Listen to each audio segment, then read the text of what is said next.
All right, we are well past the final spin, so we're just going to take a video and document it. This is Jamie's. Jamie, his first one was Toxic 6. Now everything's getting transplanted into another car, which is Toxic 7.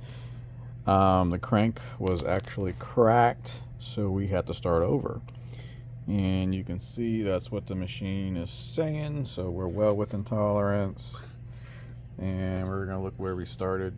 Quite a lot of metal needed to come out of it, and you can see no, I didn't take that much out. That's just how many spins I've done, and then I've whittled it down just playing with it, and it's fine.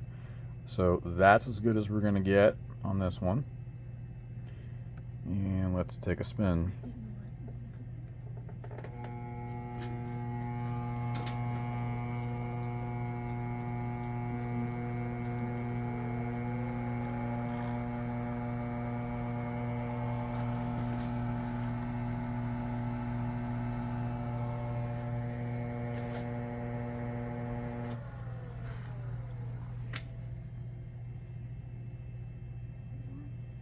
Here we go.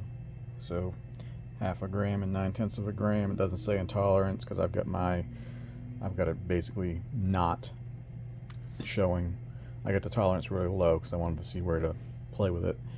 And of course, when I started playing with it, you can see that it's going all over the place. So we're not going to get it any better than it is. There is no such thing as perfect on a split fire or even fire split throw Buick V6. It's not a V8. So we will save our final condition and we will jet wash it, and it is ready to get blueprinted. It is a girdled motor. I just can't wait to do it.